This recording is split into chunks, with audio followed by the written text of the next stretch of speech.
സത്യം പറയും, നീ ആ ചാരസംഘത്തിൽപ്പെട്ട ആളല്ലേ? നിങ്ങളുടെ ഇഷ്ടം പോലെ വിശ്വസിച്ചോളൂ. എന്റെ വിശ്വാസം അനുസരിച്ചാണെങ്കിൽ ഇതിനു മുമ്പ് നീ ജയിലിലായിരിക്കും. ചുമ്മാ ഇരിക്കണം. ഒന്നും അറിഞ്ഞൂടാത്ത അക്കൻ്റെ അടുത്ത് ഇങ്ങനെ ചങ്ക് തുറക്കുന്ന ചോദ്യങ്ങളും ചോദിക്കാതിരിക്കണം. നിന്റെ അച്ഛനും ആ ഗൂഢസംഘത്തിൽപ്പെട്ട ആളല്ലേ? ഇനിയും എന്നെ വഞ്ചിക്കാൻ ശ്രമിക്കുകയാണ്. മാലേ, സത്യം പറയൂ, ആരാണ് നിന്റെ നേതാവ്? പറയൂ. പറയില്ല അല്ലേ? അവൻ ആരാണെന്ന് ഞങ്ങൾ താമസിയാതെ കണ്ടുപിടിക്കും. ദയവ് ചെയ്ത് എന്നോടൊന്നും ചോദിക്കരുത്. എന്നെ ജയിലിലടയ്ക്കും.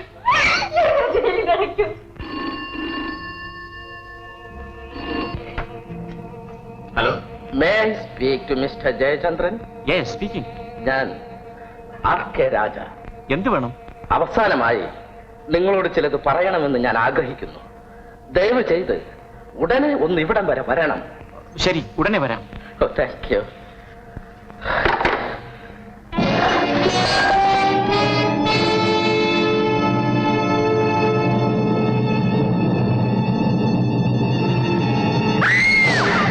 മാലി, നിന്റെ അച്ഛൻ മാനസാന്തരപ്പെട്ടു. എന്നാലും നീ എന്നിൽ നിന്നെല്ലാം മറയ്ക്കാൻ ശ്രമിക്കുകയാണ് അല്ലേ? നമുക്ക് നിന്റെ വീട് വരെ ഒന്ന് പോകാം. ഞാൻ ഡ്രസ് മാറിയിട്ട് വരട്ടെ. കുഞ്ഞിന് ഇവിടെ നിൽക്കാം.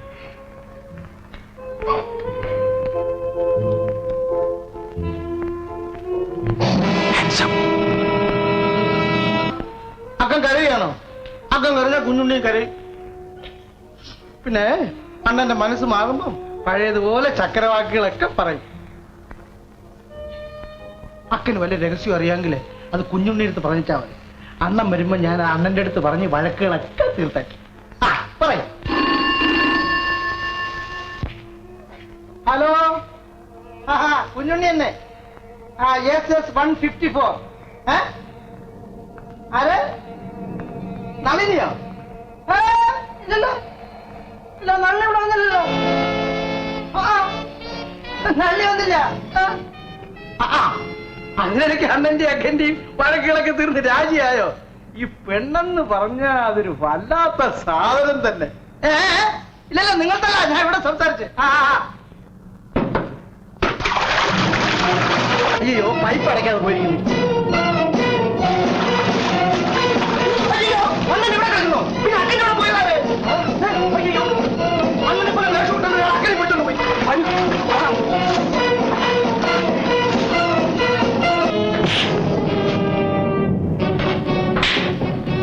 ജാക്സനെ മോചിപ്പിക്കണം. ഞങ്ങളുടെ പക്കൽ നിന്ന് അപഹരിച്ച രേഖകൾ തിരിച്ചു തരണം. ഇത്രയും ചെയ്താൽ നിന്റെ ജീവൻ തിരിച്ചു കിട്ടും. നിന്റെയും അവസാനം അടുത്തു കഴിഞ്ഞുവെന്ന് ഓർമ്മിച്ചു. ശത്രുരാജ്യങ്ങൾക്ക് വേണ്ടി മാതൃഭൂമി വിറ്റ് ജീവിക്കുന്ന നിന്നെയും നിന്റെ വർഗത്തിനെയും പരസ്യമായി കഴുകുമരത്തിലേറ്റുക ചെയ്യും.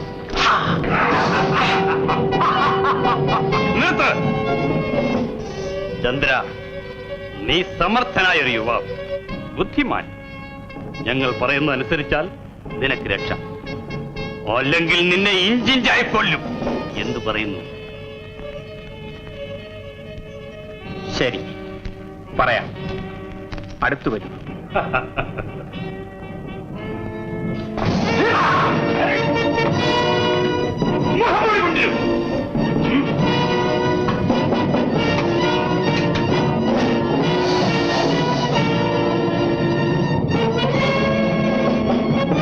ഇവനെ വീർത്തുമുട്ടിക്ക് മരണം വരെ തള്ളി.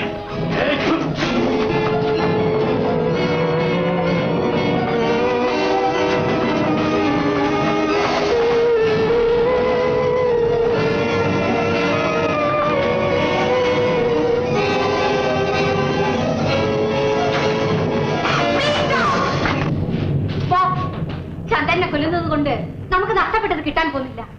ദയവ് ചെയ്ത് എനിക്കൊരു സന്ദർഭം തരൂ. ഓക്കേ.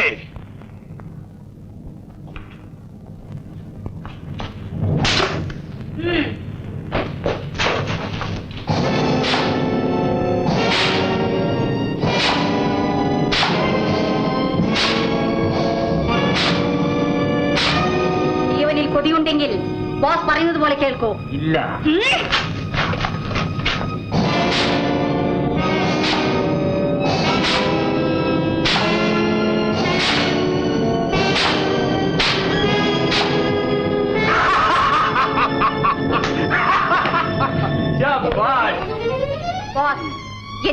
ദിവസം കൂടി അനുവദിക്കൂ. ഞാൻ ചന്ദ്രനെ നമ്മുടെ വശത്താക്കാം. അനുവദിച്ചിരിക്കുന്നു. ഇവനെ അറയിലാക്കും. നിന്റെ സാമർഥ്യത്തിന് ഞാൻ പ്രത്യേക സമ്മാനം തരുന്നുണ്ട്.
നിങ്ങൾ പോയി കുറച്ച് വെള്ളം കൊണ്ടുവരും.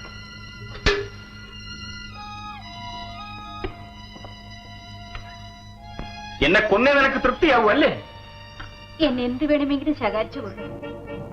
അങ്ങയെ മരണത്തിൽ നിന്ന് രക്ഷിക്കാൻ വേണ്ടി മാത്രമാണ് ഞാനിങ്ങനെ ദയവില്ലാതെ അടിച്ച്. തൊട്ടുപോകരുത്. ഇതിനൊക്കെ പ്രതികാരം ചെയ്യാൻ എനിക്ക് അവസരം കിട്ടും. നിന്നെയും നിന്റെ കൂട്ടുകാരെയും ഞാൻ. ചോറ് കഴിക്കൂ. വിഷം ചേർത്ത ചോറെന്ന് പറയൂ.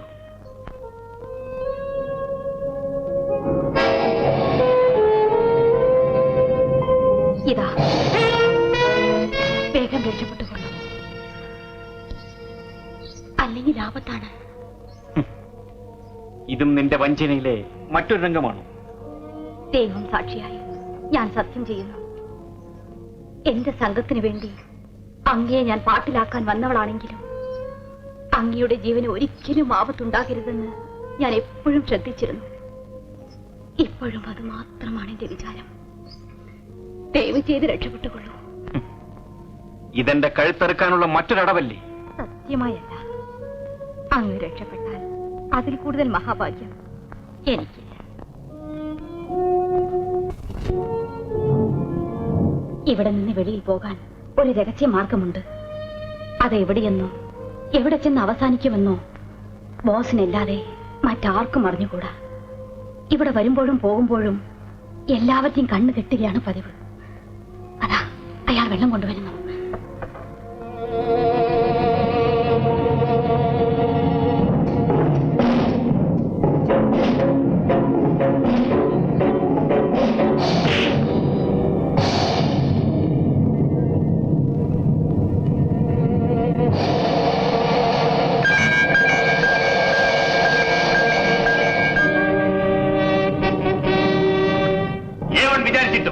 ചന്ദ്രൻ ഇതുവരെ നമ്മുടെ ആജ്ഞ സ്വീകരിച്ചിട്ട് ഇനി അവനെ വെച്ചോണ്ടിരിക്കുന്ന ആപത്താണ്. ഉടൻ പോയി ചന്ദ്രന്റെ ഇവിടെ കൂട്ടിക്കൊണ്ടുവരാൻ S19 പറയൂ. മാലി, നന്ദി പറയാൻ എനിക്ക് വാക്കുകളില്ല. അവസാനമായി ഒരാഗ്രഹം മാത്രം. ഇനി ഞാൻ അങ്ങയെ കാണുകയില്ല. അതിനു മുമ്പ് ഒരു സത്യം പറയുമോ?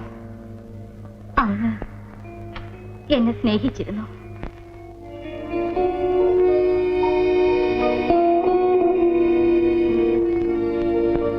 ഇല്ല, എനിക്ക് നേരത്തെ നിങ്ങളെയൊക്കെ സംശയമുണ്ടായിരുന്നു. നിന്റെ പ്രേമത്തിന് കീഴ്വഴങ്ങി ഈ ദ്രോഹിയുടെ പരമാർത്ഥം കണ്ടുപിടിക്കുന്നതിന് വേണ്ടി നിന്നോട് ഞാൻ പ്രേമം അഭിനയിക്കുകയായിരുന്നു. വാസ്തവത്തിൽ നിന്നെ ഞാൻ സ്നേഹിച്ചിട്ടില്ല. പക്ഷേ മാലി, ഇപ്പൊ മുതൽ നീ കുറ്റക്കാരിയാണെന്ന് അറിഞ്ഞിട്ടും നിന്നെ ഞാൻ ഇഷ്ടപ്പെടുന്നു.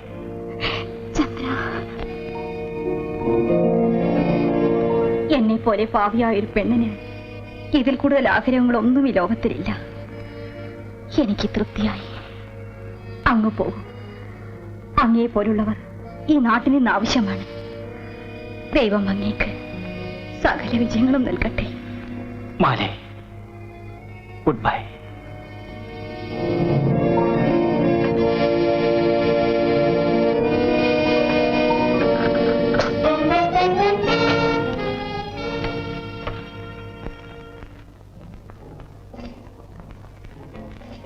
Good bye Chandra. Goodbye. ചന്ദ്രനെ കൊണ്ടുവരാൻ ദാസന്റെ ഉത്തരവ്. ചന്ദ്രൻ മയക്കമായി കിടക്കാണ്. ഞാൻ ബോസിനോട് പറഞ്ഞുകൊള്ളാം. സാധ്യമല്ല, ഉടനെ കൊണ്ടുപോകണം.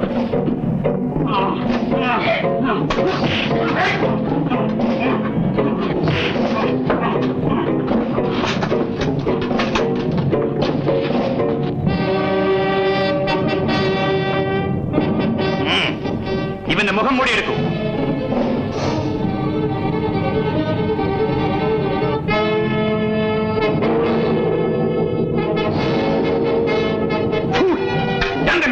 എനിക്ക് ഓർമ്മയില്ല.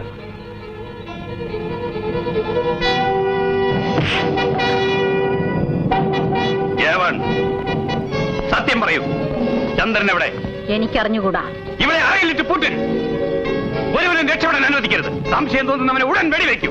Lights of.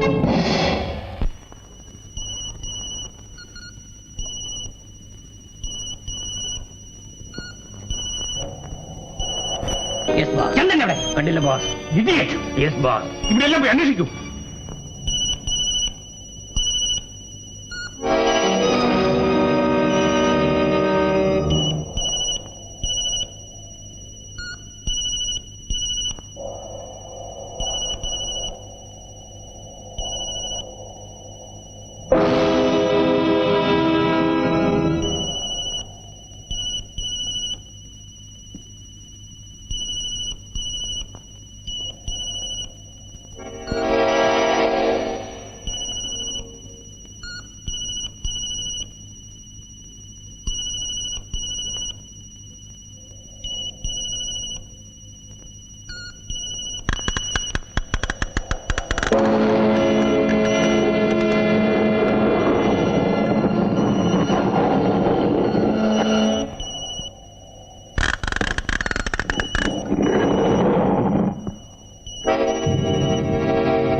ചന്ദ്രൻ നിങ്ങളെ രക്ഷപ്പെട്ടു.